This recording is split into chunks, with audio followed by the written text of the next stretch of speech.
Bonjour à tous. Je vais essayer de vous révéler ce qui relie l'ensemble des problématiques humaines depuis la naissance jusqu'à la fin de la vie et qui nous conduit à prendre un certain nombre de risques, y compris bien sûr quand on pilote, mais aussi dans la vie en général. Avant d'être des pilotes, nous sommes des êtres humains et on peut se poser la question, qu'est-ce qu'un être humain? La deuxième question, c'est qu'est-ce qu'un humiste? Est-ce qu'il est humain? Et puis, vivre une sécurité légère mais efficace, c'est quand même une question importante aussi, puisque même notre ami Dave, thank you for your steak, very nice steak, nous a dit que nous devions nous prendre en charge avant que les fonctionnaires de l'Europe le fassent. Est-ce qu'on est tous d'accord là-dessus? Bon, alors on va se prendre en charge, effectivement. On va regarder ça ensemble. J'avais une discussion avec Monique Bouvier tout à l'heure, qui est en face de moi, et nous discutions technologie, voitures. Vous savez que les voitures sont de plus en plus performantes. Aujourd'hui, il y a des cruise control, c'est-à-dire des régulateurs de vitesse. Il y a des FAP qui permettent de filtrer les particules qu'on rejette dans l'atmosphère. Il y a des ordinateurs de bord de plus en plus complexes. Et finalement, nos ordinateurs, regardez, on est plein d'ordinateurs, sont de plus en plus performants. Donc la technologie évolue en permanence. On est d'accord? Et ce qui est étonnant, c'est de constater que pendant que la technologie évolue en permanence, l'humanité régresse de façon concomitante. Alors, il n'y a pas forcément de lien de cause à effet, mais il y a de plus en plus de gens qui ont des smartphones, d'accord? Et les gens sont de plus en plus isolés derrière leurs ordinateurs, et finalement la relation humaine, on s'aperçoit qu'elle se dégrade. Donc il y a effectivement un recul de l'humain. Alors on va essayer de comprendre pourquoi. La première question que je voudrais vous demander, est-ce que vous en avez pas assez des mensonges qu'on entend partout, du négatif, de tout ce qui nous environne? Vous n'avez pas assez de tout ça qui nous pourrit l'humanité qu'il y a en nous, oui ou non? Pourquoi est-ce que je vous parle du mensonge? Parce que la première chose, si vous voulez voler en sécurité et comprendre les facteurs humains, c'est de cesser de se mentir à soi-même. Cesser de se mentir à soi, c'est être capable de prendre conscience de ce que nous sommes, de nos limites, pour commencer à intégrer l'idée que la sécurité, ça passe d'abord par nous-mêmes, effectivement, et pas forcément par les autres. Donc c'est un vrai facteur de sécurité. Et dans une société en mutation, la sécurité, c'est pas seulement le vol, on va voir pourquoi. La grande majorité des accidents de l'avion, vous le savez, c'est la même origine dans les autres activités aériennes, erreur de pilotage, erreur de jugement, donc forcément des facteurs humains. On pourrait dire que l'humain pourrait être le maillon faible, alors qu'en fait, l'humain, c'est à la fois de la grande faiblesse et de la grande force. Alors, les facteurs humains, ce qu'il faut savoir, c'est qu'il n'y a pas que des accidents du LM. Les facteurs humains, c'est la vie en général, il y a aussi des accidents de vie.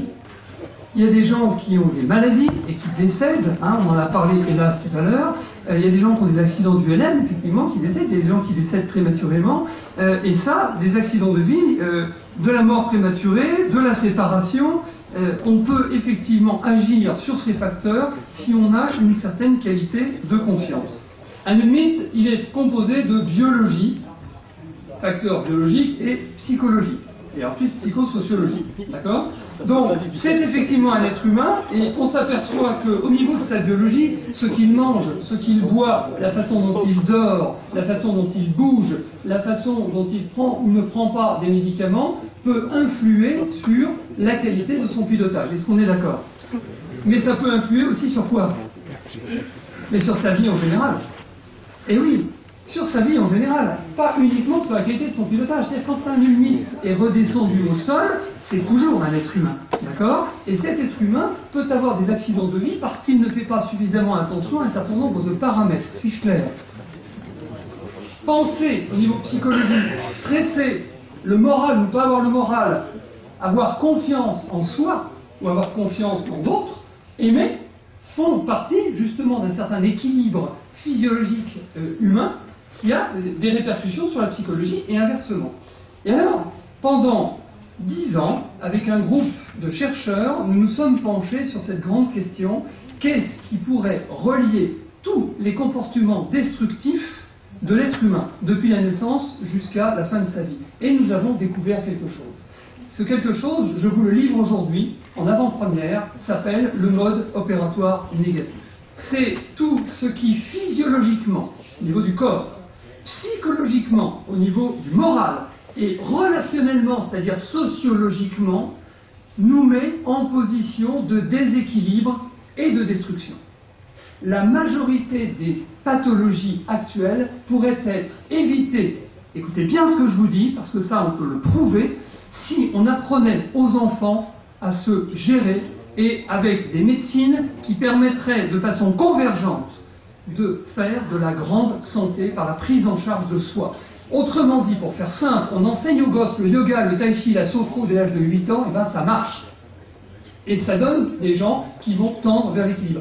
Et ce mode opératoire négatif est quelque chose qui impacte depuis la naissance jusqu'à la fin de notre vie, notre corps, notre esprit et notre comportement. Par une violence qui est reçue, c'est pas uniquement des coups, simplement des mots, une violence qui est légitimée et transférée, et une violence qui est ensuite exprimée. En d'autres termes, et pour faire simple, je suis calé, en d'autres termes, et pour faire simple, vous savez ce qui se passe actuellement dans notre pays, et ce qui se passe un peu partout dans le monde? Nous accumulons loi sur règle, règle sur dogme, pour empêcher le monde d'exploser. Vous entendez ce que je dis? C'est pas pour que le monde aille mieux, c'est pour empêcher le monde d'exploser. Et le problème, c'est exactement comme la médecine allopathique et les autres médecines complémentaires, elles traitent le symptôme, elles ne traitent pas le terrain, ou rarement. Donc, si nous voulons que notre société aille mieux, si nous voulons que nous, humanistes, nous soyons plus en harmonie avec nous-mêmes et donc capables de mieux voler et de prendre moins de risques, il faut traiter le terrain. Donc, pour traiter le terrain, il faut tenir compte du mode opératoire négatif. Alors, ce mode opératoire négatif, la chaîne c'est contrainte, réaction, interdiction, frustration, loi, violence. Donc, je vais vous montrer ce qu'est le mode opératoire négatif pour que vous en imprégniez bien. Donc, ça impacte la personne physiologiquement, psychologiquement et donc automatiquement le pilotage. Alors, regardez bien parce que là, il y a la secousse tellurique. Les expressions du mode opératoire négatif.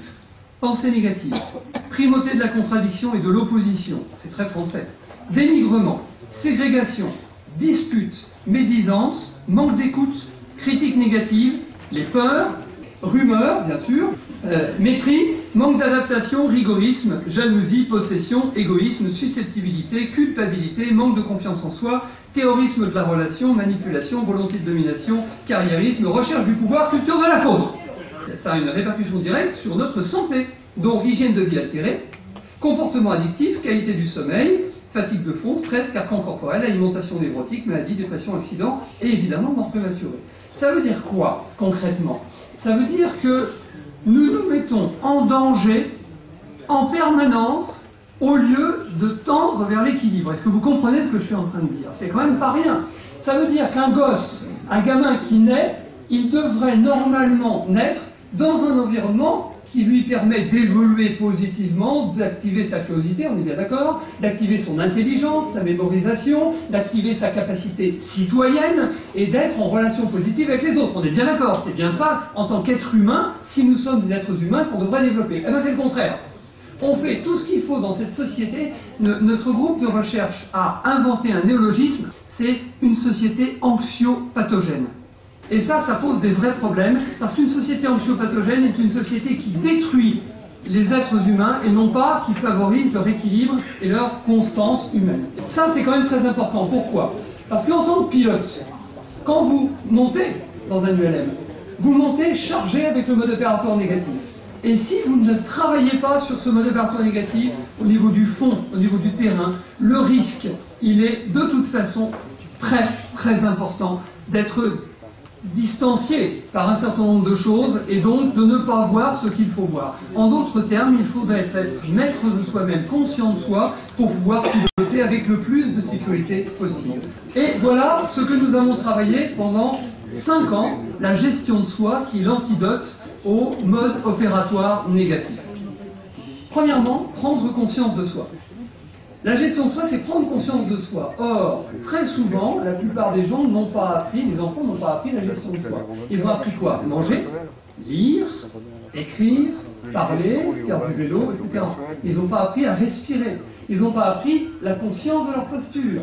Et je vous assure que des enfants à qui, à partir de l'âge de 8 ans, on apprend la gestion de soi, sont des enfants qui deviennent des êtres humains. L'être humain, c'est quelqu'un qui, naturellement, ne laisse pas aller ses pulsions négatives, ni contre lui, ni contre les autres. La deuxième chose, c'est acquérir la connaissance et la confiance en soi. Le nombre de gamins qui sont abîmés par une éducation avec de l'incompétence, soit parentale, soit éducation nationale, soit au niveau sociétal, dire mettre un gosse de 8 ans devant TF1 à 20h, c'est criminel.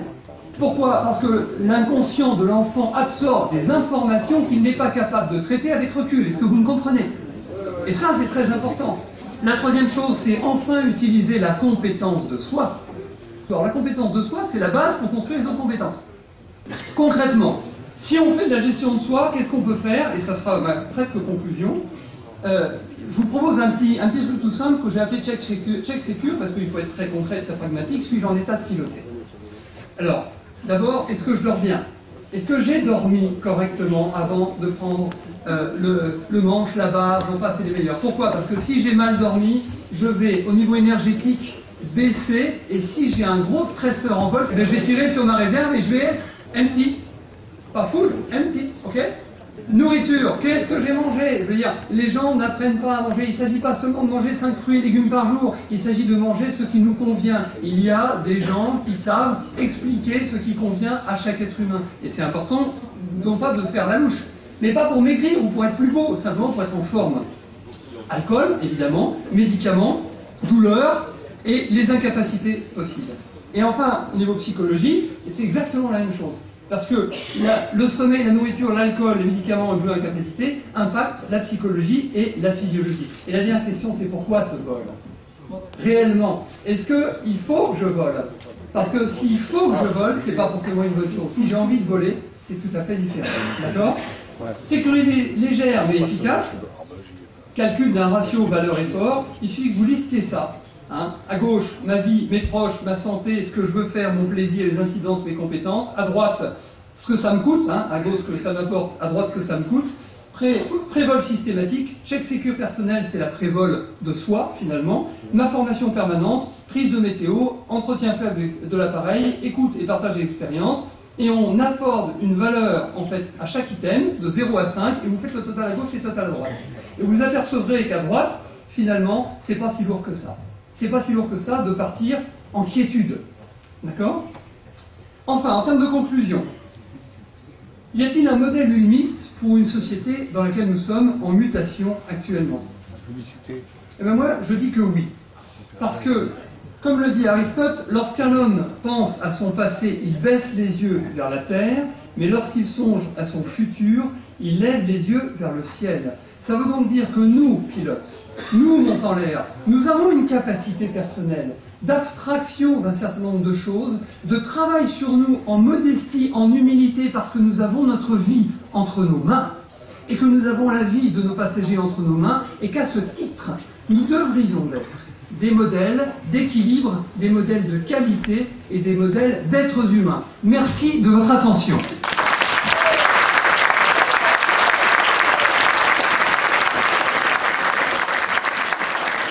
Bien, merci beaucoup. Excuse-moi, je prends...